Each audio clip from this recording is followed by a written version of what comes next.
aquí estamos nuevamente para presentarles la conferencia que nos va a dar Bernardo Martínez, el historiador. ¿Cómo se llama su conferencia? Que él te diga, porque yo ya no me acuerdo. Cosmovisiones, las historias del cielo. Cosmovisiones, la historia del cielo. Pues esperamos que sea tan bonita como sus otras conferencias. Quiero decirles algo. Este sábado, tanto en el Planetario Luis Enrique Erro, como en el Museo de Historia Natural en Chapultepec, va a haber la Noche de las Estrellas. No se las pierdan. Los programas, tanto en el Planetario como en el museo, son muy buenos. Llegar desde las 5 o 6 de la tarde para poder disfrutarlos. Nos vemos por allá y mucho gusto en saludarlos a todos. Ah, mi playera es de Capricornio. Y se apagan las luces Sí, fosforescentes. se ve fosforescente. Sí. Bueno, nos vemos luego. Bye. Bien, muy buenas noches. Gracias por asistir y es una ocasión de repetición de un evento que desde hace 10 años hemos estado colaborando. Claro que en 2008 inició el proceso, en 2009 fue el año de la astronomía y cada año ha tenido una temática. La temática de esta jornada es Cosmovisiones, las historias del cielo. Hoy no tenemos lamentablemente la oportunidad de que sigan las láminas. Espero darle la presentación a Sinuel. Y si pudiera integrarla mediante un programa de video, el archivo de sonido con las imágenes sería interesante. Bueno, las cosmovisiones antiguas que vamos a mencionar hoy es Mesopotamia, Egipto, Grecia, China y América. Y antes de avanzar en la descripción, quisiera comentar que esta nueva Noche de Estrellas va a tener lugar el día 17 de noviembre del 2018. Como ya explicó Ada, vamos a estar en 2 sitios en esta ocasión, aunque habrá otros sitios también. Por ejemplo, van a estar también en la universidad. En el Universum también. Y en el Museo de la Comisión Federal de Electricidad también ahí van a tener son algunas sedes alternas. En esta ocasión, bueno, el Sol se encuentra en este momento, o para ese día, va a estar pasando por la constelación de Libra. Así que todos los que nacieron en esa etapa, pues felicitaciones. Hoy también aprovechamos para felicitar al presidente electo en su cumpleaños. Y en esta ocasión, en el día 17, pues solamente vamos a tener visibles 2 planetas. Bueno, van a estar visibles casi los siguientes: Mercurio, Venus, Marte, Júpiter y Saturno. Pero para el momento de la observación únicamente va a estar visible Marte y Saturno. En la madrugada va a estar Venus, Mercurio en la tarde va a estar muy rasante del horizonte, y por las ubicaciones en las cuales vamos a estar del Museo de Historia Natural es un poco difícil. Júpiter lo vamos a ver también un poquito antes de que, después de que se ha ocultado el Sol, y la lámina era pertinente a ese aspecto. Voy a seguir mencionando las fases de la Luna. Para esa fecha es cuarto creciente, que es el día 15 de noviembre. Y a propósito de la Luna, es bien interesante las noches de estrellas. O hay luna llena, o siempre hay una luna que nos estorba para observar el cielo. Generalmente la noche de estrellas, decimos, sirve para que la gente voltee a la bóveda celeste y se maraville con todos los tesoros que hay en el firmamento. Sin embargo, siempre hay luna. Una de las noches de estrellas que a mí me gustó que hubiese luna, pues fue en el 2008, que hubo un eclipse total. Y aparentemente tuvimos unas 75,000 personas, cosa que ha sido rebasada por las marchas zombies, por ejemplo, que han tenido 90,000 personas, lo cual nos indica que el nivel cultural todavía de México pues no llega a lo que desearíamos. Bueno, la salida de la luna para el próximo día 17 es a las 2:30 y vamos a tener 13 horas visible la luna. Es decir, de las 2:30 de la tarde hasta la 1:42 de la mañana va a ser posible observar el satélite natural. En ese mismo día, quisiera mencionar más bien en la madrugada del día 17 de noviembre, tendremos oportunidad de ver la lluvia, una de las lluvias que siempre esperamos cada año, las Leónidas. Y el afluente ha cambiado porque antes era el día 19 de noviembre cuando era más numeroso los bólidos. Ahora se ha movido 2 días antes y ahora el 17 de noviembre, en la madrugada del 17 de noviembre, va a ser el máximo de la lluvia de estrellas. En esa lluvia de las Leónidas que hemos observado por muchos años, y en particular quiero decirles que son los restos del cometa Tempel-Tult, que cada 33 años la Tierra se encuentra con esa basura que ha dejado la cauda del cometa por los sucesivos pasos que ha tenido alrededor del Sol, y la Tierra se encuentra con esa basura, digamos con esas piedras del cometa, y chocan con la atmósfera y se produce ese fenómeno interesante de los meteoros y de las lluvias de estrellas. En este caso el meteoro o esos meteoros son de color verde, son muy grandes, son muy luminosos y además son muy rápidos. Es espectacular ver una lluvia de estrellas. Quiero decirles que cada 33 años tiene un afluente, es decir, se ve con mayor número de bólidos en la madrugada o en la noche. Y la última vez fue visible para los que hemos estado haciendo astronomía desde hace 40 años como un servidor, fue en 1999.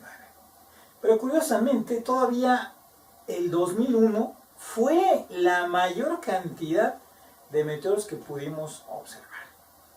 Entonces, para los que se están iniciando en estas actividades de ser aficionados a la astronomía, tenemos la oportunidad esta madrugada del sábado para ver esos meteoros y va a ser muy interesante. Las Leónidas siempre son espectaculares. Bueno, aquí había una foto donde veíamos una Leónida, que es un meteoro, es un bólido de color verde, muy brillante y muy luminoso. Y hay ocasiones en que esos bólidos los hemos observado que entran y casi cubren una buena parte de la bóveda celeste.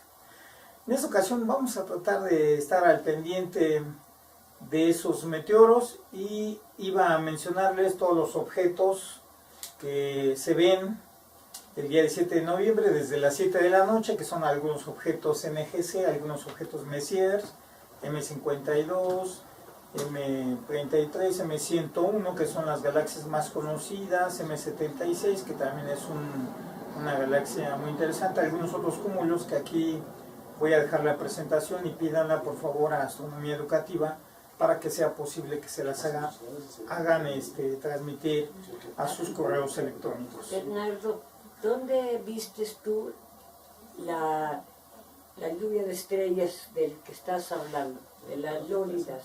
¿La de 2001? Ajá. En Chapa de Monte. En Chapa de Monte. Nosotros... Pero yo fui un día antes que ustedes fueron y no la tuvimos. Sí fue espectacular porque vimos unos 300 meteoros en toda la noche.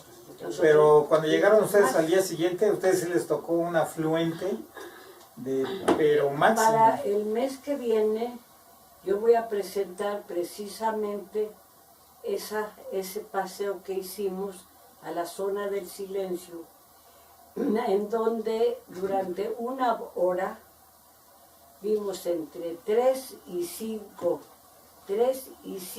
meteoros por segundo. Nada más imagínense de qué estamos hablando. Fue algo espectacular. Sí, nosotros Y ahí vimos lo como tenemos. 300 a 500 meteoros, realmente fue también sorprendente. Muchísimo. No había visto yo tantos meteoros en una sola noche. Claro, maravilloso. Y claro, las Leonidas son imperdibles. En el registro que hicieron en esa época a nivel de uso de radar, detectaron 15,000. Y eso pues fue impresionante, ¿no? ¿Cómo no? Bueno, me estoy refiriendo al año del 99, que no fue tanto, fue más en el 2000 y en el 2001, cuando estuvieron... 2001 fue el mayor número. Fue el mayor cardumen, bueno, no cardumen, sino numeroso, ¿no? Bien, pues el interés en esta ocasión es transmitirles por qué razón vemos el cielo. Y es importante el título que eligieron de Cosmovisiones de las historias del cielo. Pero pienso que se quedó corto La Noche de las Estrellas. Bueno, además si ven el PDF que está disponible en la página, pues tiene 3 hojas para hablar de todas las culturas que yo voy a mencionar y que además sería motivo de una conferencia, una charla de cada una de esas civilizaciones, donde podemos ver qué cosas realmente tan impresionantes hicieron. Y el cielo pues siempre ha sido una atracción para el ser humano, y lo primero que les llamó la atención pues fue el sol y la luna. Y una vez que se ocultaba el sol, la luna, y a veces desaparecía la luna, las estrellas. Y los planetas que más observaban en sus cambios, porque eran más fáciles de encontrarlos en la bóveda celeste, pues fueron Venus, que es muy brillante, que además es motivo de mi tesis, precisamente, los tránsitos de Venus. Fue también Júpiter y Saturno, y Marte, claro está. Y en esta ocasión Marte parece que nos está regalando desde que es su oposición, que fue en julio, y más bien fue el 11 de agosto cuando estuvo más cerca de este año, todavía nos va a regalar la visita de una nave que acaban de enviar, que envió la NASA en mayo de 2018, y va a llegar el 26 de noviembre de 2018. Así es que por ahí vamos a tener imágenes y nuevas fotografías de esta sonda que fue enviada al planeta Marte. Pero les decía, en la antigüedad había una atracción por observar que el Sol cambiaba, la Luna, las estrellas y estos planetas que les llaman los objetos errantes. Planeta significa errante. Desde la época paleolítica, es decir, desde el año 10.000, hay registros de constelaciones en huesos y en puntas de madera y de roca. Imagínense ya desde esa época. Una ocasión alguien me preguntó, ¿y cómo le hicieron para establecer el calendario? ¿Cómo le habrán hecho? Entonces una vez me puse a meditar, a filosofar sobre esos aspectos, y decía, solamente alguien que ha observado los amaneceres y atardeceres 300 años podría definir cada cuándo se presentaba una estación o cada por dónde iba a salir. Pero estoy hablando de hace 10.000 años. De hace 10.000 años ya tenían los registros de, el sol sale aquí, se va a presentar un momento estacional, cambios en la naturaleza, y claro, los periodos glaciales son interesantes. Cuanto más registros tenemos es en el periodo paleolítico. Esto quiere decir el uso precisamente de madera, y en el periodo neolítico de la nueva piedra, que me estoy refiriendo al año 9000, entre el 9000 y el 6500 a.C., hay registros. De hecho, una de las cuestiones interesantes que se hace sobre los trabajos de observatorios es el de Stonehenge. El observatorio más antiguo que parece ser se construyó 6700 años antes de Cristo. Y en ese observatorio vemos un conjunto de piedras, hay 30 bloques de piedra, 30, fíjense, parece que nos dice algo, ¿verdad? 30 días, que podían registrarse el movimiento del Sol y la Luna. Y había 4 menires interiores, o 4 columnas, interiores dentro del círculo que podían determinar dónde era el equinoccio de primavera, el equinoccio de otoño, el solsticio de verano y el solsticio de invierno. Imagínense, estoy hablando 6.700 años antes de Cristo. Otros dicen que Stonehenge es más antiguo de la fecha que estoy mencionando y otros dicen que es un poco más actual, ¿no? Es, digo, un poco más reciente, hablando de fechas, en el año 2500 antes de Cristo. Pero para el 2500 ya había otras civilizaciones. Entonces no solamente están ahí en Inglaterra, en Stonehenge, haciendo estos desarrollos. Miren, ahora sí entramos de lleno. La astronomía en Mesopotamia. En este factor en esta época se acaba la época glaciar y entonces los habitantes ya construyen casas y empiezan a hacer toda una serie de elementos de poner una semilla o sembrar una semilla y obtener un fruto. Es decir, se vuelve sedentaria la humanidad. Estoy hablando de 4000 años antes de Cristo. Y los sitios donde se desarrollan todas las civilizaciones, dice por ahí una máxima, bueno, Marblok creo que me parece que lo menciona, dice, todas las civilizaciones se desarrollan en medio de dos ríos, o en la confluencia de dos ríos, el Tigris y Éufrates en este caso, pero también los aztecas y también los mayas tuvieron la misma cuestión, bueno, en el caso de los aztecas, en un gran lago, que hoy es motivo de pelea para ver si se hace un aeropuerto y dicen, pues si en otros lugares se han hecho ciudades sobre el mar, pues construir una pista sobre un lago seco, pues no es tan problemático. Hasta ahora que se cayó una de estas grúas, ¿no? Que se hundió. Bueno, regresando a lo nuestro, aquí se formaron dos ciudades muy interesantes. La ciudad de Ur, que es, digamos, la más antigua y en donde se encuentran restos de observaciones del Sol, la Luna, y hasta un catálogo estelar pequeñísimo, diría yo, pero lo hay, se encuentran en estos registros, y hay también construcciones que están direccionadas u orientadas hacia la salida y hacia la puesta del sol. Y hay unas cosas que son como tumbas cuadradas, que también todavía no sabemos por qué las hicieron cuadradas. ¿Será por los 4 puntos cardinales? ¿Por los 4 rumbos del universo? ¿Por los 4 elementos, aire, agua, tierra y fuego? ¿Quién sabe? Sin embargo, estoy dando unas explicaciones lógicas de por qué tenían esa forma, ¿no? Por la cuadratura del círculo, alguien me va a decir, bueno, todavía no existía esa paradoja, sin embargo, podíamos considerarla. Bien, lo que es importante en Mesopotamia, tuvieron un sistema sexagesimal, es decir, basado en 60. Entonces dividieron al día no en 60 horas, sino en 24 horas, y cada hora en 60 minutos. Pero pues había una fracción entre el minuto y algo más, 60 segundos. Si multiplicamos 60 por 60 nos da 360 días. Sería por esta razón por la que hicieron ese sistema sexagesimal. Bueno, hay mucho que analizar sobre estos aspectos. Lo que sí, ya en Mesopotamia desarrollaron el calendario solar y un calendario lunar. Vieron que el calendario lunar pues, era más fácil porque la luna tiene sus cambios cada 7 días. Sin embargo, era muy irregular. Pues, algunas veces el cambio ocurría a los 27 días y algunas veces a los 29 días. Las lunaciones, y me refiero a la luna llena, el cambio de ese momento, pues originó que no le hicieran mucho caso a la luna y le hicieran más caso al sol.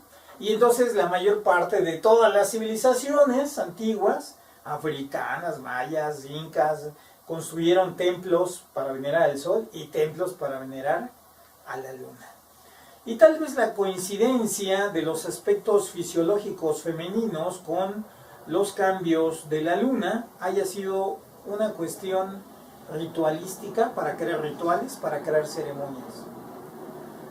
En fin, esta elementos que originaron sobre esto fue calcular eclipses. Sí, pudieron calcular el eclipse del 15 de junio del año 763 a.C. Y algunos astrólogos de la corte de Nínive, por ejemplo, calcularon el eclipse del 19 de marzo del 721. Incluso la cuestión de haber predecido estos eclipses originó cambios sociales y guerras intestinas que hicieron que los astrólogos pues también desaparecieran en ese momento o se encumbraran, porque continuaron.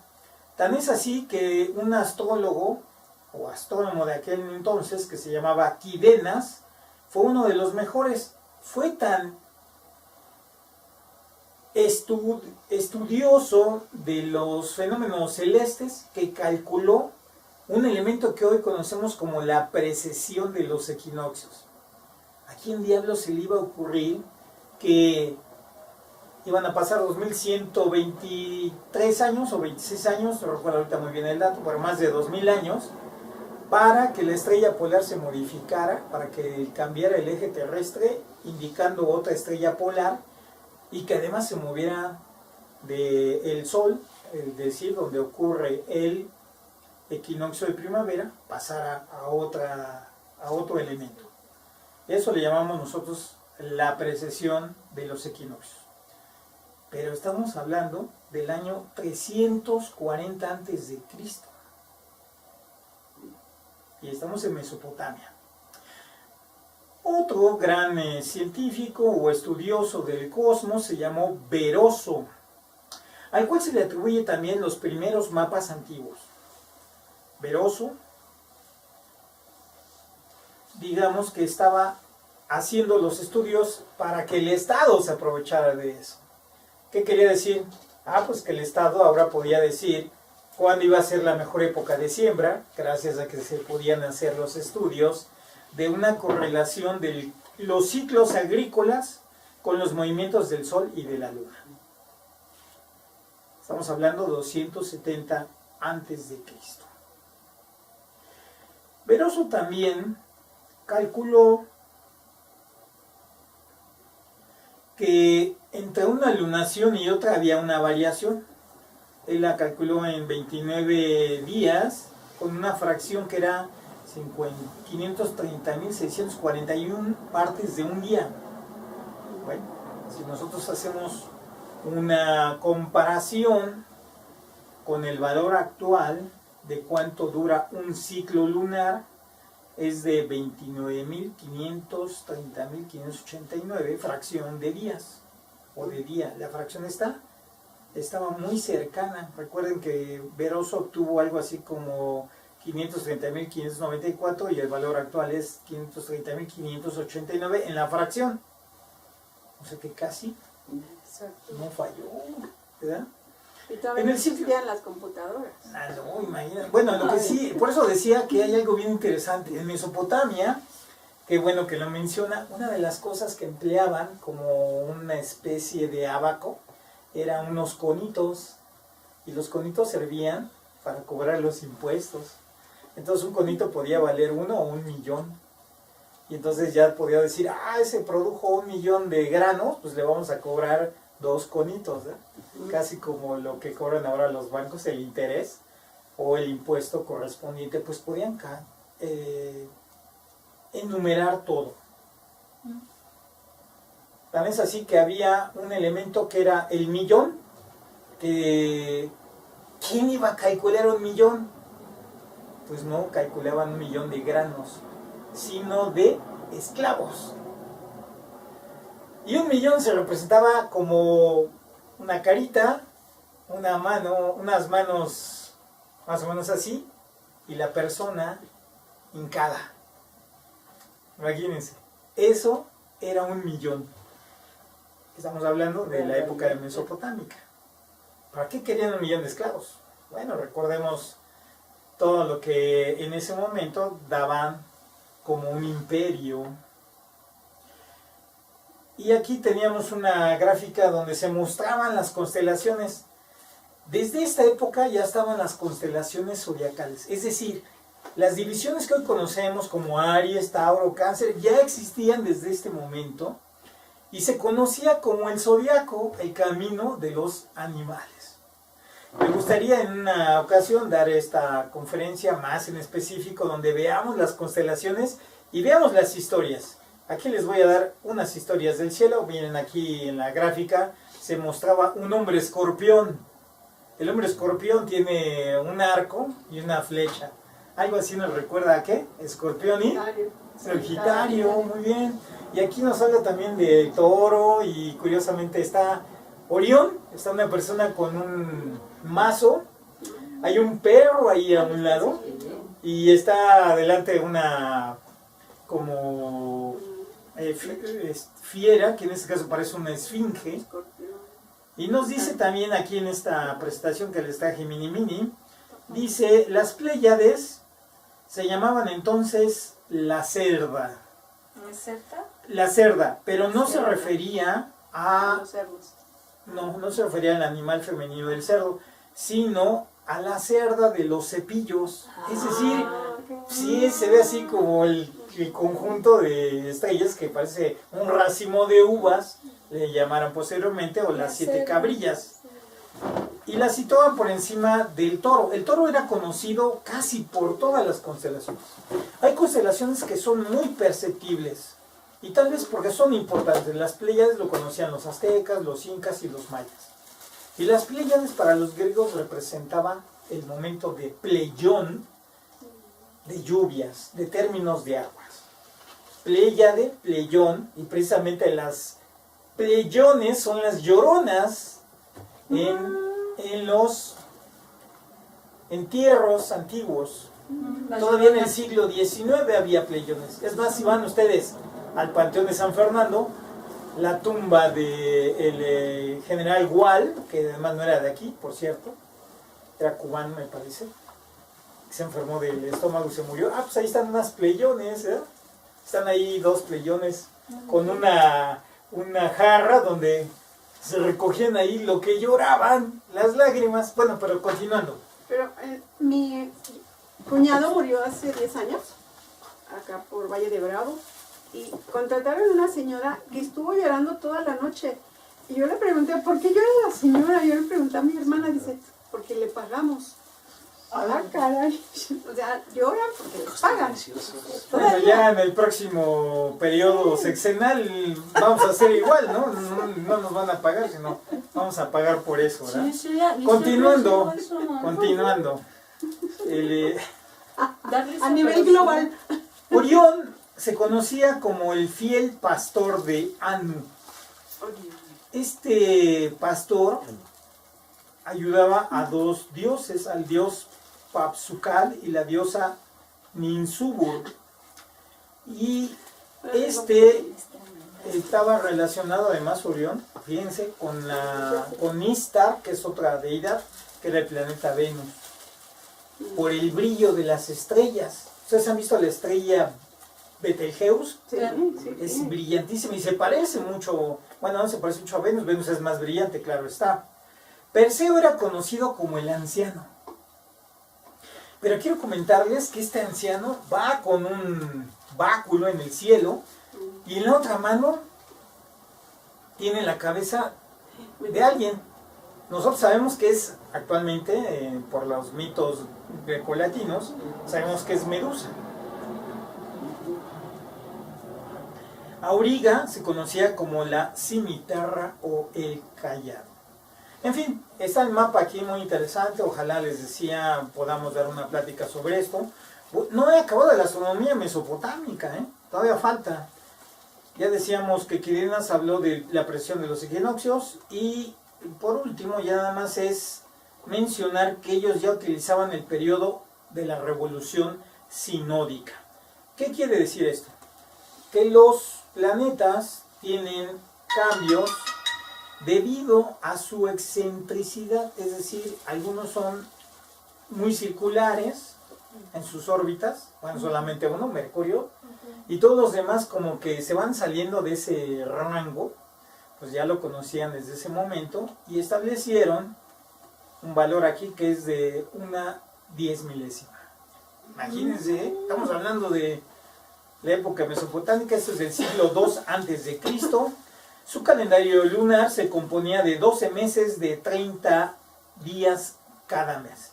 Y para compensar el desfase que había con el año solar, de vez en cuando agregaban un mes. Y ahí está un secreto interesante. 13 lunaciones.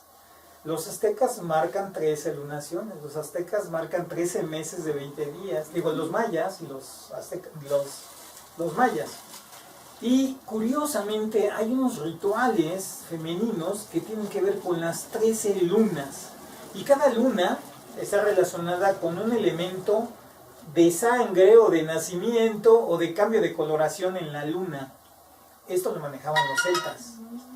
Estamos hablando de 700 años antes de Cristo que ya están estos conocimientos en los celtas. Bueno, se requieren muchos miles de años para llegar a eso. Me muevo inmediatamente al siguiente periodo y China. Ahí tengo un podcast de la astronomía china. De hecho, precisamente tengo 2 podcasts, ahí traigo algunos y el disco se lo quieren al final. Y estaban hablando de los chinos que dividen los conocimientos astronómicos que vertía Lao Tse o en el periodo de Lao Tse y otros del periodo de Confucio. Cada uno es diferente, uno es del siglo VI a.C. y el otro es del 479 a.C. Y sin embargo, a pesar de ello, ¿qué hicieron los chinos? Los chinos observaron, fueron los que registraron las manchas solares por primera ocasión. Observaron también Y lo hicieron por mucho tiempo. Observaron el Halley 2 veces y observaron y registraron supernovas. La última, ¿no? la estrella que murió en 1550 y algo. Los registros del cometa Halley fueron en el año 240 y 164 a.C. Los chinos desarrollaron también un calendario solar y hicieron registros de eclipses. En el año 2137 a.C. es el primer registro escrito y detallado de un eclipse. Entonces se dice que de repente el sol empezó a oscurecerse, ¿sí? Y lo van describiendo. ¿Y con qué telescopio tenían en esa época? A ver, Perdón. A simple pues, vista. ¿cómo? Se quedaron ciegos aquí en 1991. Utilizaban En obsidianas. 1991 la Secretaría de Cultura Por proyección. nos hizo un Fue la comisión torcer la intersecretarial. mano, porque aquí ADA hizo unos filtros solares para evitar precisamente problemas en la población y nos dijeron que no deberían nadie ver el eclipse. Incluso te podías quedar ciego si lo veías en la televisión. Bueno, nosotros lo vimos a simple vista. Ay, aquí están los famosos Eclipsol. Yo tengo todavía 2 de los originales. Estos ya son la segunda temporada, porque Manzanita Sol patrocinó el evento. Bueno, ya. Aquí están los Eclipsol. A ver, ahí está este comercialón. Por si todavía quieren, tenemos todavía filtros que son perpetuos. Esos no se descomponen, no hay fecha de caducidad, así es que ahí están a la orden, porque luego por allí otros de una asociación que no quiero mencionar su nombre, de la cual estuve, pues nos hicieron también allí mañosamente, no querían que vendiéramos los filtros en el Parque de los Venados en un eclipse pasado. Bien, quitando esas cuestiones que son más negativas que positivas para la historia de la ciencia y de la astronomía, la difusión de la astronomía para los astrónomos aficionados, vayamos nuevamente a los chinos. Los chinos también hicieron el ciclo metónico, que después precisamente se le conoció como el ciclo de Metón, debido a Metón de Atenas, y Metón de Atenas lo determinó en el año 432 a.C. Y los chinos lo conocieron o lo calcularon posiblemente 1766 años antes de Cristo, durante la dinastía Shang. ¿Qué significa ese ciclo de Metón? Es un ciclo en el cual en 19 años, es decir, en 235 lunaciones, se repite un eclipse. Razón por la cual sabíamos que de 1984, 19 años después, pues iba a haber un eclipse. En 1991, 19 años después iba a haber un eclipse, y así. Estos ciclos ya eran conocidos por los chinos, quienes los calcularon y encontraron el secreto de estas 19 años o 235 lunaciones. Curiosamente, para otras culturas que trabajan en el ámbito espiritual, no voy a definir exactamente cuál, 19 años tiene que ver con el desarrollo de un aspecto kármico o la desaparición de un aspecto kármico. Bueno, también podríamos hablar de eso. Años? Cada 19 años, claro. Oye, También Betty, hicieron... ¿puedo preguntarte algo? No, después, déjame acabar, si no, Ay, Dani. no avanzamos. Ten ahí la pregunta. Bueno, también decíamos, hicieron el cálculo de la ocurrencia de eclipses, los pasos de cometas, la aparición de una estrella supernova en la constelación del Águila en el año 532 a.C., y son los primeros que hicieron un catálogo estelar. Es decir, vieron las estrellas, hicieron un catálogo de 800 estrellas de las más visibles en el firmamento. Hoy sabemos que podemos ver hasta 6.000 estrellas a simple vista. Realmente yo no he visto tantas en tantos años de observación. Sin embargo, sí puedo decir que se ven muchísimas estrellas. Claro, si nosotros vemos la Vía Láctea vamos a ver miles de estrellas, ¿no? La astronomía china también se dedicó a hacer observatorios y unas esferas armilares gigantescas donde se ponía el camino de cada uno de los planetas, del Sol, de la Luna, y hablan de, fíjense, ya desde esta época hablan de que el universo es como un huevo y que explota el huevo y que puede regresar a su origen. Ay, como que esos son el Big Crunch, el Big Bunch y todos los Big Bang en sus diferentes versiones. Filosóficamente ya los mencionan los chinos.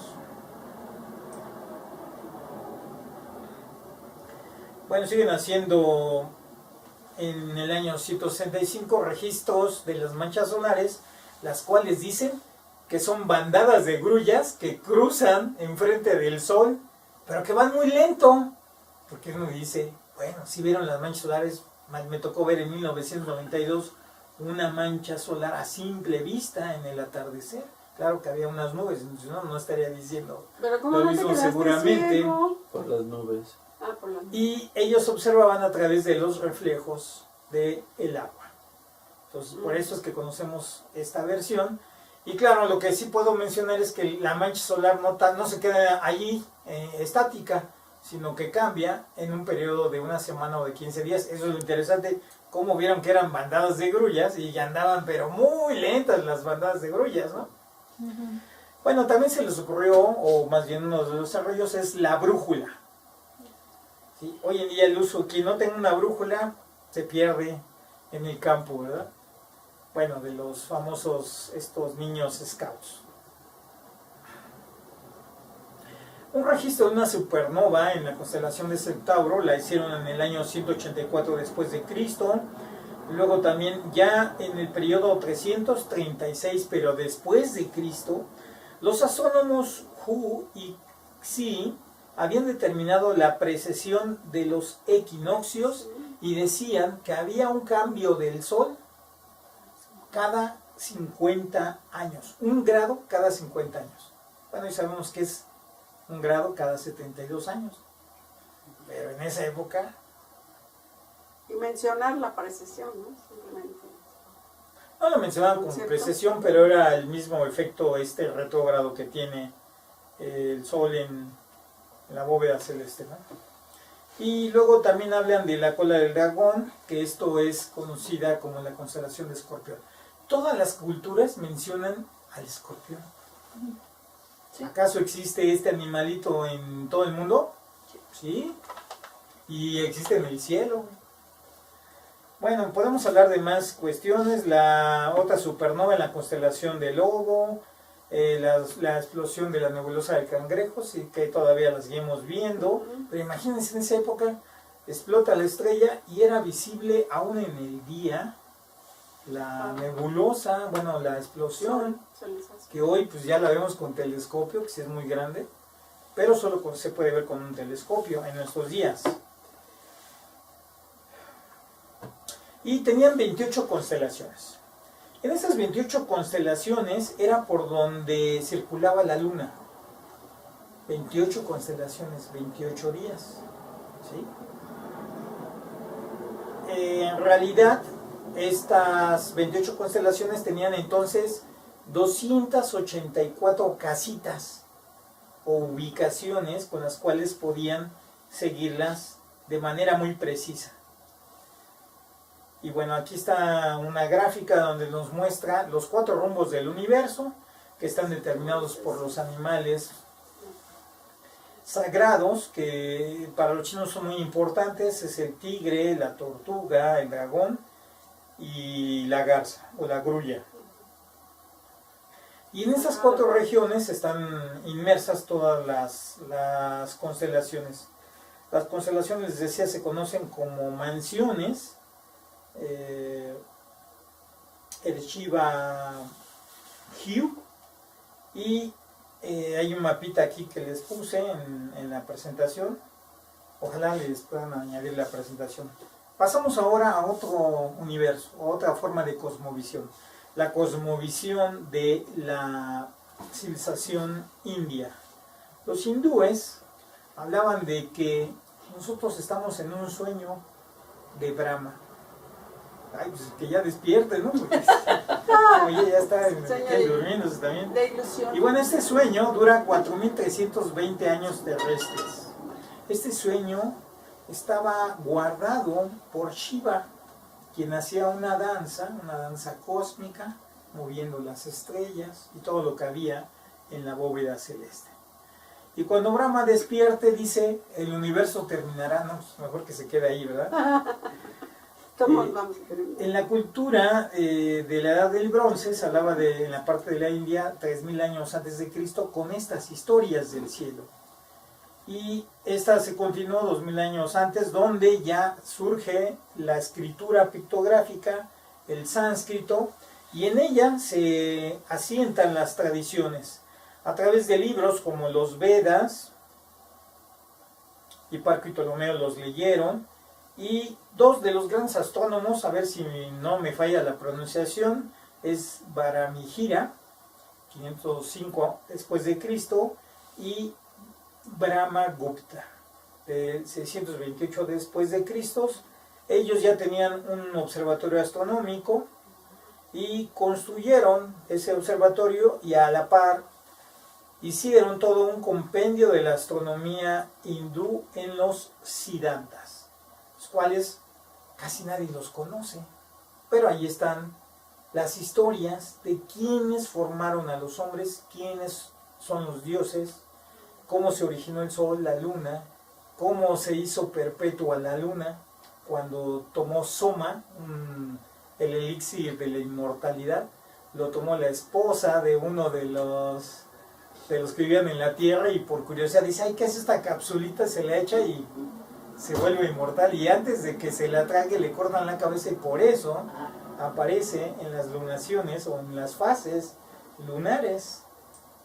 Bueno, para que se vean. Aquí muestro como en un librito de los Siddhantas cómo están las constelaciones. Tenemos la constelación del perro, de la serpiente, Orión, que está como un caballero ahí que está extendiendo las manos. Y las constelaciones del cielo estaban puestas en 27 divisiones. Por esas pasaba la luna. El periodo orbital de la luna era de 27.3 días, por la que la luna aproximadamente tardaba un día en cruzar cada una de estas divisiones, que eran como mansiones y se llamaban nakshatra. Hay 9 nakshatras que curiosamente están relacionados del siguiente modo. Ketu es el nodo surlunar, Shukra es Venus, Ravi o Surya es el Sol, Chandra es la Luna, Mangala es Marte, Rahu es el nodo norte lunar, Guru es Júpiter, Shani Saturno y Buda es Mercurio. Tal vez porque casi no se ve, por eso la han de haber puesto así. Y bueno, ahí está un mapa donde se muestra. Por eso les decía que en el teléfono digital, pues se puede seguir. Podemos seguir hablando más de la astronomía hindú. La astronomía hindú se basa demasiado en la astrología y puede hacerse un estudio de alguna persona con una precisión tal que le dicen qué le está influenciando. El hígado, el riñón, el páncreas, los riñones, y te dice cómo a través de ciertos mantras puedes modificar ese elemento anómalo por algo benéfico. Pero también te puede decir cuándo va a ser el final de tu vida. Bueno, habría que estudiar eso, ¿verdad? Está interesante. Sí, hay astrología, sí. Y así está la astrología hindú. No exactamente el día, pero sí.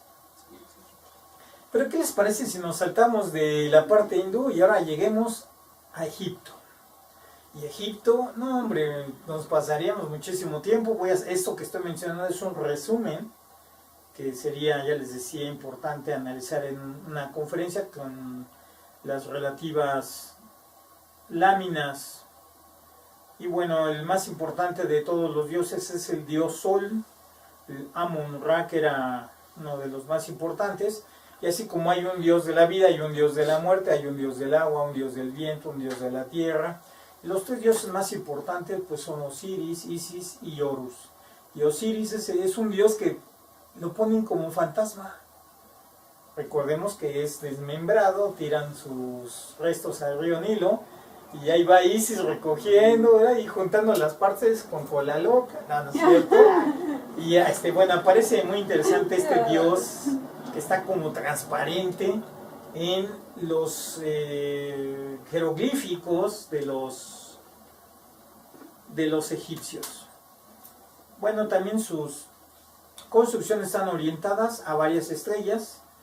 La más importante de todas ellas es a Soctis, que es la estrella Sirio, y precisamente una de las pirámides se pudo encontrar la cámara del rey gracias a andar observando la estrella polar y la estrella Sirio, donde estaban, y precisamente parece ser que había un conducto por el cual estaba orientada, penetraba el aire, por el cual estaba orientada a estas estrellas. Algunas otras más.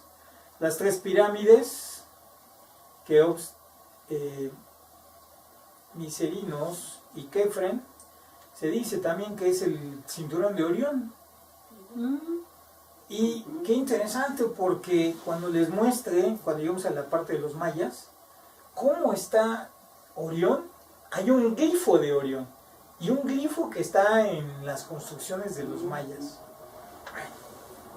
Estamos hablando de los egipcios, 2700 a.C., y ya sabían que la duración de un año era 365 días, .25, o sea, un cuarto de día. ¿Cuánto decimos ahora nosotros que vale eso? Ese cuarto de día, sumado esas 6 horas, en 4 años genera el año. Y se tiene que agregar un día más al año. Pues esto ya, los egipcios ya lo hacían. También encontraron lo que era el pi, ese valor de 3.14, 16, etcétera, etcétera. Ahora hay 3000 cifras. 3000 cifras subsecuentes del decimal. Y que la película Pi, el famoso Pi, precisamente el niño, pone todas las cifras y todos, ¡ay!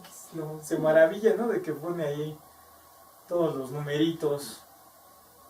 Que ese valor es una fracción decimal de la esfera de la superficie terrestre. 3.14. ¿Cómo ven? Y ya los egipcios tenían esos conocimientos. Por cierto, Soctis tenía un año. La duración de este año de Soctis, es decir, cuando la estrella volvía a aparecer en un punto y que nos indicaba un cambio climático, era de 1461 años solares. ¿Quién se va a esperar para corroborar eso? Muchas generaciones. Sí, pero 1461 años solares. Y el clima cambiaba. Era tan importante medir la estrella Sirio porque cuando aparecía, que eso ocurre el día 25 de julio de cada año, las aguas del Nilo crecían. por la marea. Y entonces, pues todo el mundo se aprovechaba del agua y órale ¿cómo se llama? Irrigar los campos para que tuvieran una buena cosecha. Y entonces el año que nosotros decimos para ellos es el orto helíaco. En el momento en que aparece Sirio, suben las aguas del Nilo y representa un beneficio de que les dan los dioses a los hombres. ¿Cuándo creen que ocurre el año nuevo de los mayas? Pues precisamente el 25 de julio. Curiosidad, coincidencia. Bueno, continuamos con los egipcios, ya llegaremos a los mayas, ¿no? Entonces en el antiguo Egipto pues había muchas creencias demasiado relativas a estas aguas del Nilo. Y ellos heredan, los egipcios, todo este saber a una civilización que va a ser la civilización griega, que podríamos decir está determinada por diversos periodos, de los cuales voy a mencionar algunos representantes. Vamos a ver que uno de los personajes que va a aparecer se llama Tales de Mileto. Y es importante porque Tales de Mileto dice que la Tierra era un cilindro. Yo me he preguntado cómo le hacían para ver eso. Bueno, ahorita no podíamos hacer la explicación. Hay una lámina que traía precisamente, no la traigo ahorita, pero la hubiera incluido, donde se hablaba esto que decía Tales de Mileto, de que la Tierra era cilíndrica.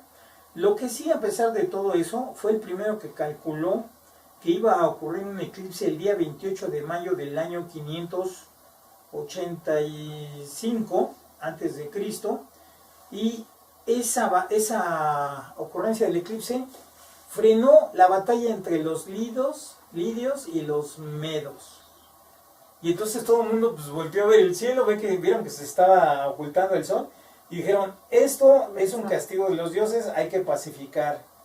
Y en ese momento, a ver si que digo que sirvió para algo. El doctor Otón Betancourt, recuerdo cuando estábamos en la Sociedad Astronómica, un día le preguntaron en 1991, ¿y para qué sirven los eclipses? Y él decía con su voz, no sirven para nada. Bueno, aquí vemos que en el año 585 a.C., pues sí tuvieron un beneficio gracias a este fenómeno astronómico. Otro personaje es Anaximandro de Mileto. Él calculó que el Sol era 18 veces más grande que la Tierra. Hay otro personaje que es Diógenes de Apolonia, que hablaba sobre todo lo que publicó Anaxímenes de Mileto, referente a cómo el universo se originó en el aire. El aire fue lo que originó a todo el cosmos, a los hombres, a todo. ¿Quién sabe? Hay unos que dicen que se originó con el aire, otros que se originó como Tales de Mileto en el agua, otros como Anaximandro, que decía que es el fuego, ¿verdad? Y otros en la tierra. ¿Quién sabe?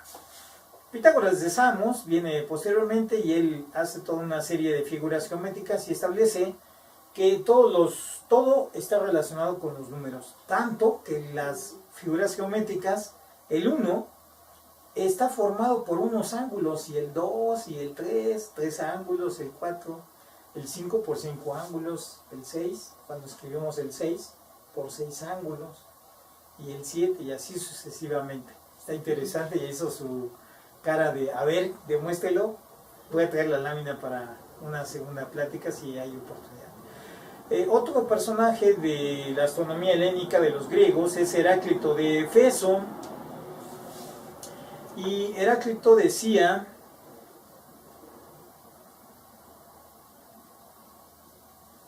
pues que todo se movía, ¿verdad? ¿Se acuerdan esa famosa frase, ¿no? De que todo está cambiando. La debemos a él.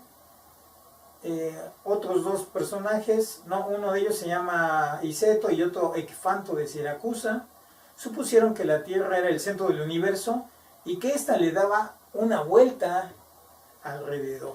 Bueno, otro personaje, Alcmeón de Creotona, hablaba también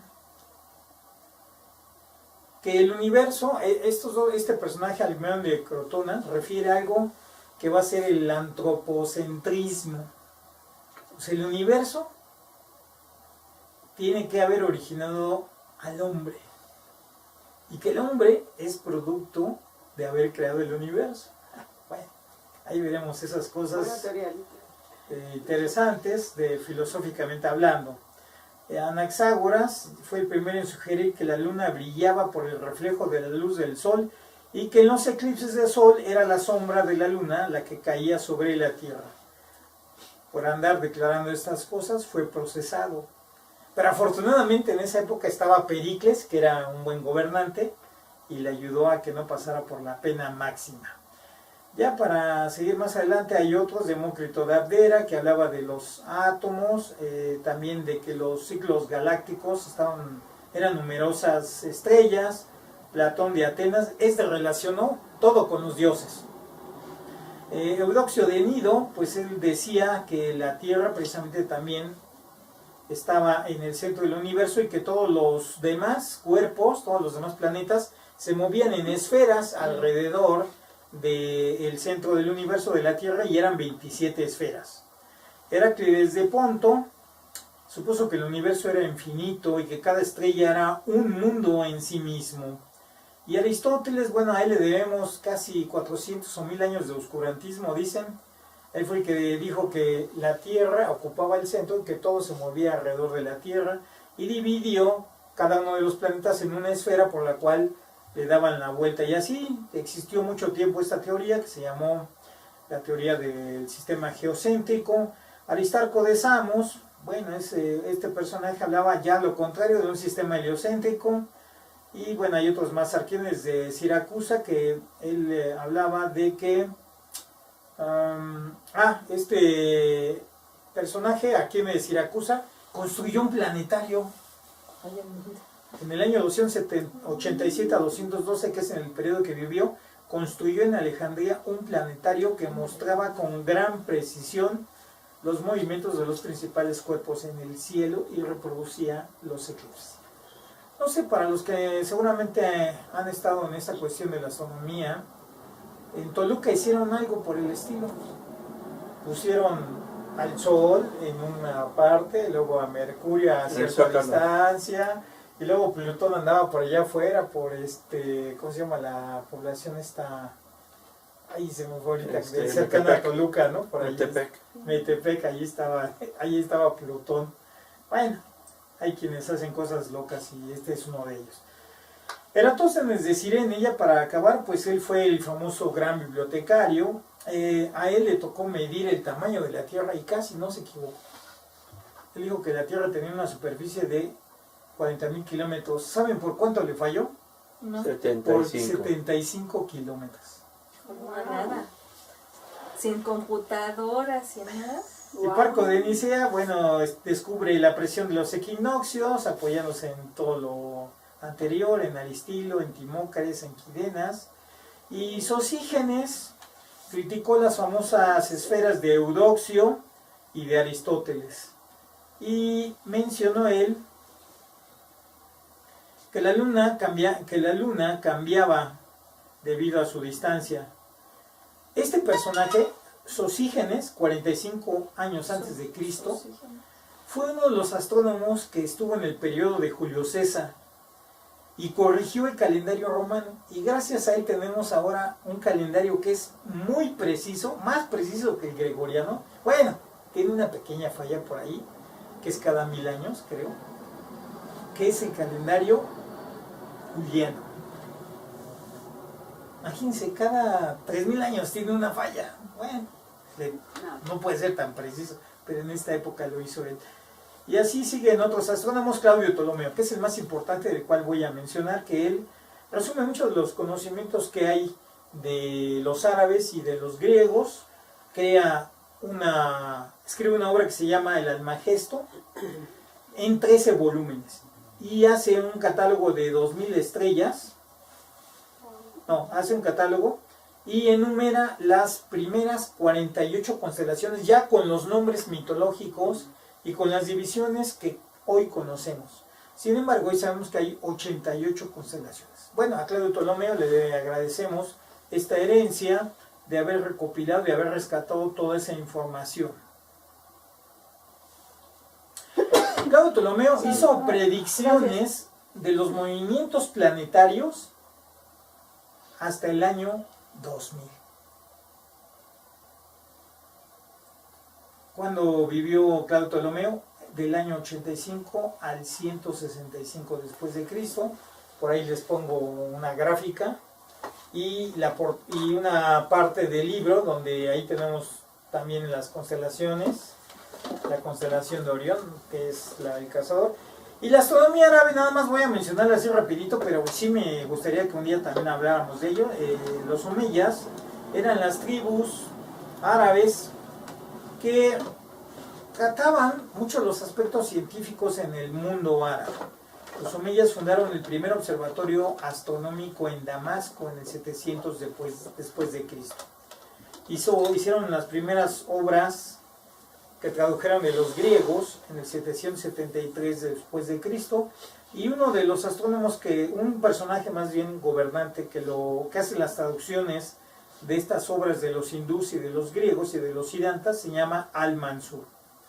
Y luego en el 829 está un personaje que se llama, que luego los parece como peyorativo el nombre, se llama Al-Mamun. No dije el Mamun, Funda el Observatorio Astronómico de Bagdad. En ese observatorio calculan la oblicuidad de la eclíptica. Es decir, que había una inclinación del eje terrestre, o más bien esta inclinación de 23 grados 27 minutos, y sobre que esa franja a 16 grados norte y sur se encuentra el zodiaco. Y bueno, así hablan también de todas las observaciones astronómicas que hicieron casi por 200 años. Avicena hace un compendio del Almagesto, por cierto, Avicena dice que hay una inutilidad de la adivinación astrológica, aunque también las usaban mucho. Y ya me voy a la astronomía maya. La astronomía maya, en el año 2400 a.C., comienzan a recopilar todos los elementos calendáricos de la cultura olmeca. Todo lo que hay de la astronomía se encuentran en 3 ciudades muy importantes: Uxmal, Palenque, Chichén Itzá, y una que va a ser Copán, pero Copán como que nada más tiene un observatorio, está en Honduras.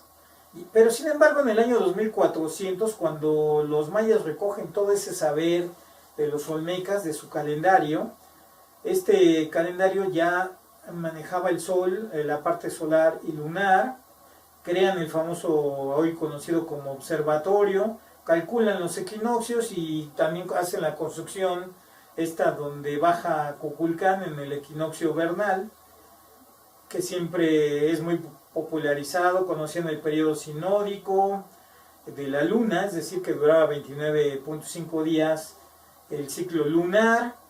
Lo estudian bastantes, calcularon varios eclipses. Siempre han dicho, oigan, ¿los mayas calcularon hasta los eclipses del diciembre del 2012? Sí. Pero aquí vendría la incógnita. Los calcularon con el calendario maya. Porque cuando haces una traducción de ese calendario al calendario gregoriano, pues ahí está lo que yo digo, no hay una coincidencia, sino un forzado de meter la fecha maya al calendario gregoriano.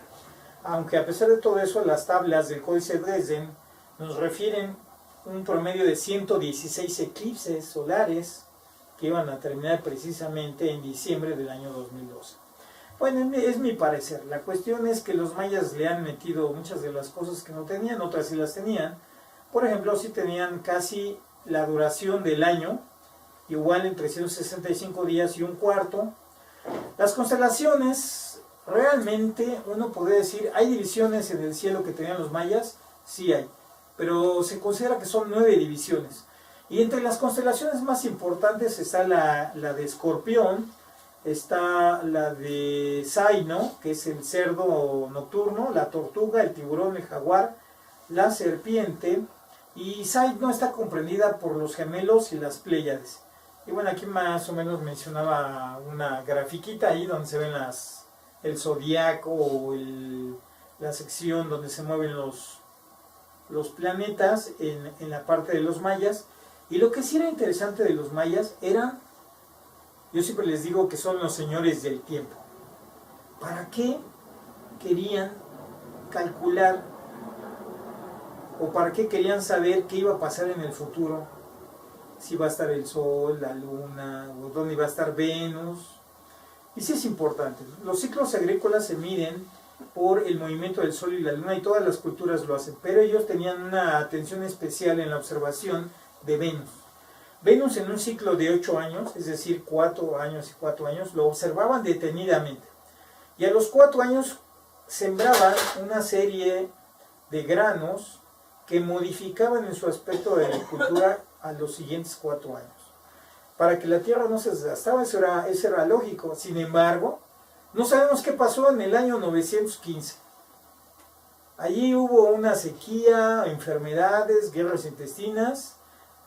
Una parte se menciona que se va a Kukulcán, que después regresa cuando supuestamente vienen los conquistadores, y ahí en la película Apocalipto habla de una manera desenfrenada y muy mal catalogada históricamente, porque ponen un eclipse en el momento que llegan los conquistadores. Y el único eclipse que sucedió cercano allí fue por el año 1486, si no me recuerdo, o sea, todavía ni llegaban los conquistadores, y otro por el año de 1560 o 1570, o sea, ya cuando estaban aquí, y en la película ponen un eclipse. Claro, hay que entender que es un aspecto hollywoodense. Hablaban de que había un árbol que unía la tierra con el cielo y que sostenía el cielo. A este árbol le llamaban el árbol del mundo, el Waka Chan. También había una serpiente, el Kawak, una serpiente deshuesada, y es la que baja precisamente en la pirámide de Kukulcán. Entre otras cosas de los mayas, que no quisiera ahondar porque sería ponerle algunas situaciones que a mí no me compete, y sobre todo a pesar que soy historiador, como que no me convencen. Por ejemplo, un astrónomo que se llama Galindo Trejo decía que encontró un glifo del tránsito de Venus por el disco del Sol. Y entonces yo cuando vi el glifo decía, pues este glifo del Sol, y está algo que es muy parecido al glifo de Venus, pero ahí no dice que sea tránsito. Sin embargo, bueno, consideremos que pues, él es astrofísico, ¿verdad? Yo soy historiador. Y pues cuando estábamos en el año 2012, que a mí me tocó estar allí precisamente con él en el castillo de Chapultepec. No fue Galindo Trejo estaba en Yucatán. Estaba Daniel Flores estaba en el castillo de Chapultepec. Y yo quise observar el tránsito de Venus a simple vista, y créanme que ahí sí me di un lamparazo que me quedé sin visión unos minutos, ¿no? Hasta que recurrí mejor a uno de los filtros Eclipse Sol, comercial, y ya lo pusimos en unos binoculares y solamente así se podía ver el tránsito. Así que esto que menciona el gran arqueoastrónomo Galindo Trejo, pues está difícil de concebir. Por eso no me gusta hablar mucho de las culturas prehispánicas, porque le casan con algunos aspectos modernos que en su época no existían. Por ejemplo, hoy hablan de que este famoso escritor José Argüelles, bueno, ya se murió, este antropólogo, le menciona los ciclos galácticos. El año galáctico de los mayas, pues para poder concebir eso está difícil, ¿no? En fin, dejemos ese aspecto y vayamos a los aztecas. Los aztecas hablan de que hubo 4 soles el Nahui Ocelot, la época del Jaguar, la época del Ejeca, la época del tercer sol llamado Nahui. Los aztecas le agregaban 5 días. Esos días les llamaban los aztecas Nemontemi, le llamaban los días asianos. Y en esos 5 días no se podía comer, emborracharse ni hacer fiestas.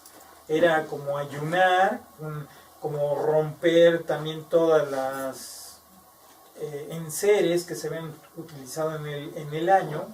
Por eso es que encontramos mucha artesanía de platos, de vasos, cucharas y tenedores, nomás no usaban. Las cucharas eran de maguey. Ustedes han ido a la zona de Oaxaca a comer pozole, ahí les dan esas cucharitas y están increíbles que todavía se sigan conservando esos aspectos antiguos. Bien, lo que hay una cuestión de los aztecas, pues es el conocimiento del sol, la luna, los planetas, y aquí hablaba de precisamente el caballero, un caballero así como águila o tigre o jaguar, que era Orión. Y acá menciono también las constelaciones y el glifo de Orión, que ahí está el glifo de Orión en los mayas, y toda una cuestión aquí que se me movió esa lámina, pero luego vienen ya las constelaciones de los aztecas. Y tienen en cuenta, muy en cuenta, las Pléyades y Orión. Y también la constelación del Escorpión. ¿Y qué creen? La constelación de los gemelos. Pero es interesante que los gemelos aparezcan en casi todas las culturas. En los griegos, en los celtas, en los hindúes, en los egipcios, en los mayas también hubo unos gemelos que no eran muy bien queridos. Bueno, ahí tenemos la historia del Popol Vuh, donde los mencionan.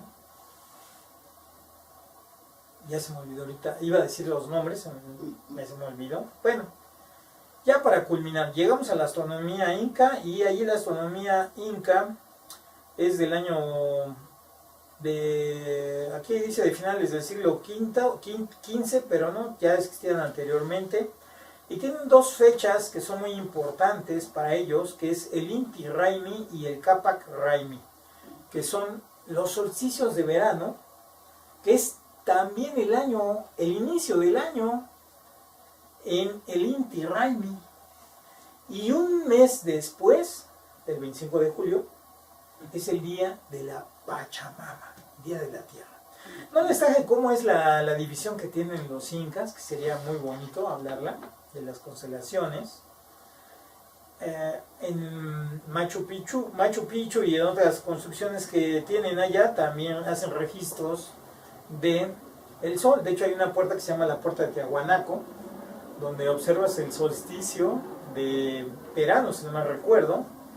Y hay varias constelaciones, también conocían las Pléyades. Las Pléyades también conocían la estrella Alfa y Beta del Centauro. Y era muy importante una constelación que nosotros casi no vemos aquí en México, solamente la veíamos en Chapa de Mota, la Cruz del Sur. Así completita, porque en otros lugares nada más se ve las 3 estrellas que forman la parte horizontal y un poco la parte vertical.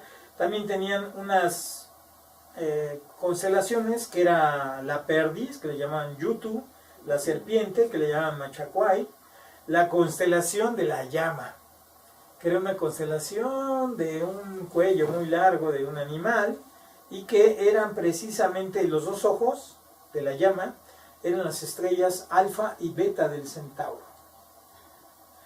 Bueno, y hacían toda una serie de cuentas de amarrados. Este amarrado le llamaban intihuatanas, que era así como contar en 7 años, 14 años, y eso, cuando uno llegaba y veía esas cordeles colgando con los nudos, nos indicaba una fecha, la fecha de un individuo. Tú naciste hace 24 años, en enero, febrero o marzo. Bueno, no tan estos meses que uso, pero sí se podía saber exactamente qué es. Y la Vía Láctea la representaban con unas serpientes. Aquí está más o menos la gráfica. Y ya les decía, las constelaciones era la Perdiz, que le llamábamos Utu, El sapo, la constelación del sapo, que se llama Ampatu, la Cruz del Sur, ¿cómo creen que le llamaban? Chacana. Y es bien conocida esa palabra para nosotros. La chacana. Y luego la serpiente de Machacuay, la uña de la llama, para que vean cómo la conocían, de la pequeña llama, la constelación del zorro y la de la llama que era Yacana. Bueno, aquí en esta parte de este gráfico que me hubiera gustado que lo vieran, están las constelaciones para quienes visitaron la zona allí de... ¿Dónde están las constelaciones en piedra? Ya se me olvidó. Nazca. Está la constelación de la araña, del indio, del sapo, del pollo, del colibrí, de la llama, Y del del astronauta. perro, de la espiral, de la estrella, del triángulo. Aquí hay una cosa que dice ballena, tal vez porque sí observaron que había migraciones de estos cetáceos, ¿no? Y bueno, ya para mencionarles, podríamos hablar más cosas, de que muchos de estos conocimientos aparentemente se pierden en el siglo XVI, con nuevos paradigmas que surgen. Estos paradigmas vienen encumbrados por Copérnico, después en el siglo XVII con Galileo, con el telescopio, se vierten nuevas interpretaciones, nuevos paradigmas, nuevas explicaciones. Pero esta historia continuará. Les agradezco su atención, muy larga en esta noche. Interesante. Y esperamos vernos pronto. Se despide de ustedes Bernardo Martínez.